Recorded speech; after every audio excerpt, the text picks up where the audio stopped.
A mountain is a harsh environment, yet many animals thrive up on the slopes. Spend 24 hours with some of them and discover how they eat, sleep, and survive on the tall terrain. The longest mountain range in the world is the Alps. In 24 hours mountain, we spend the day and night in the Ants to look at the creatures that live up above the tree line. During the 24 hours, we return to the five animals shown on this page to see what they are doing. Culpeo. The culpeo is also called the Andean red fox, but its red fur only develops as an adult. The cubes are sandy colored, which is good camouflage against predators. Puma, also called mountain lions or cougars. Pumas can be found all over the Andes. They live and hunt alone, except for mothers with their cubs. Andean condor, the world's largest birds of prey. These condors also have the biggest wingspan of any bird, but they have no voice boxes, so their call sounds like a cow. Vicuna. Vicunas are related to llamas. They are the camels of the ants, able to cope well in extreme conditions found a great heights. Spectacled bear. The only bears to be found in South America, spectacled bears live in cloud forests and lush grasslands, called paramo. Scale. Look out for scale guides as you read through the book to help you work out the size of creatures you meet. A lone guanaco stands in the cold morning air watching the sunrise over the ants. By the time the sun has emerged over the mountain peaks, the sunrise can seem later than it actually is.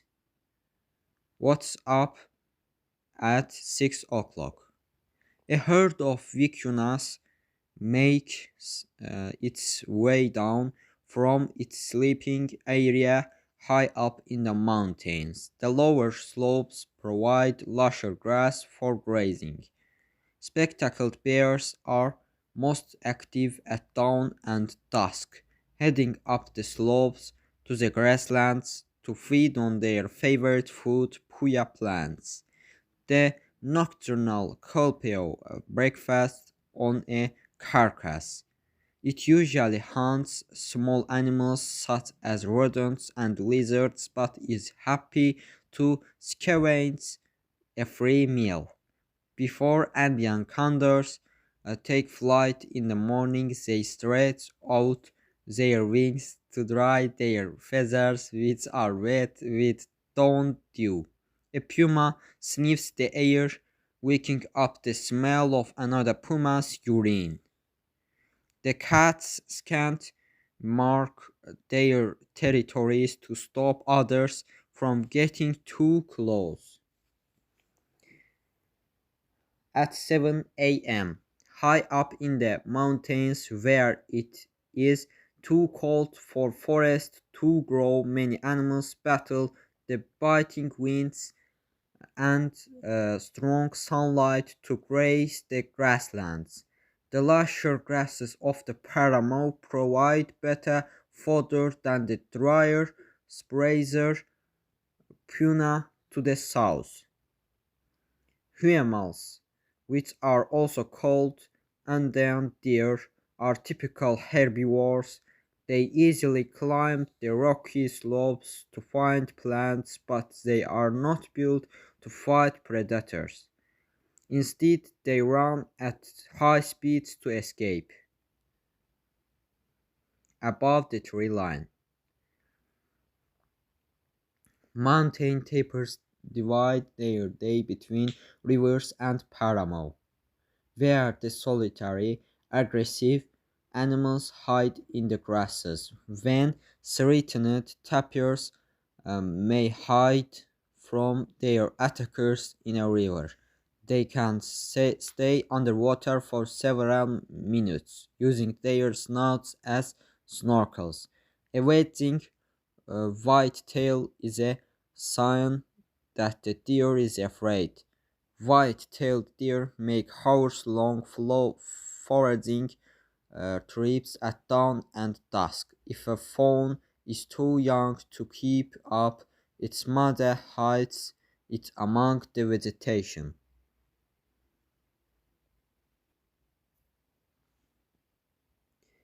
The plants of the paramo, many of which don't grow anywhere else, attract lots of birds which feed on their nectar and the insects that pollinate them. Andean hill stars, like other hummingbirds, survive the cold nights by going into torpor. They lower their body temperatures to 1/3 of their daytime level to save energy.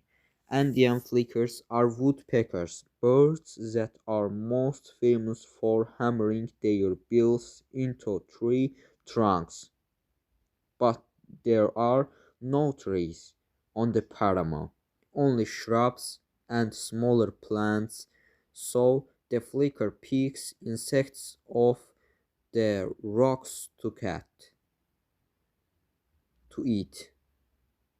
Paramo birds. Birded helminthirs.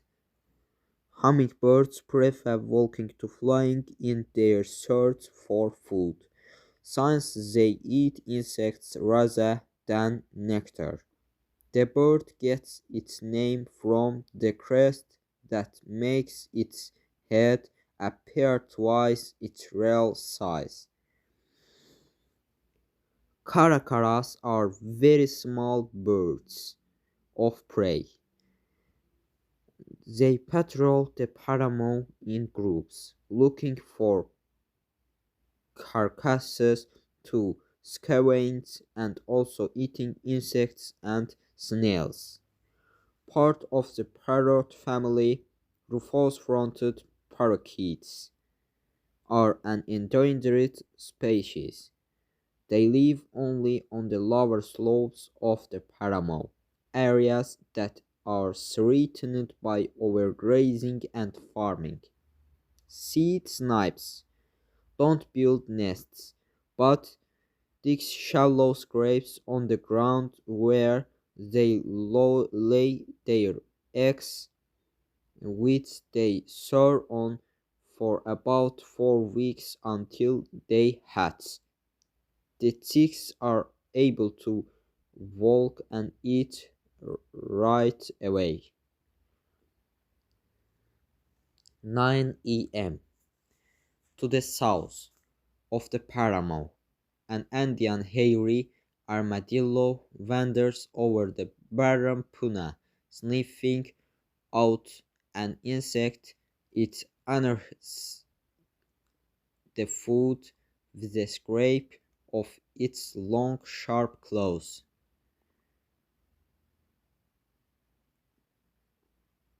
Andean armor.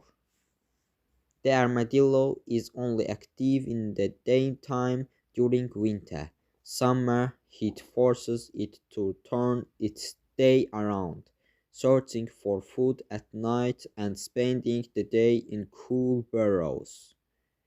The best place to hide from predators is on the ground, but when there's no burrow to dive into, the armadillo covers its legs and relies on its armor plating. 10 Just as they are high peaks in mountainous territory, they are also deep valleys. Colca Canyon is thought to be the world's deepest short, narrow valley. The steep slopes are a favorite roosting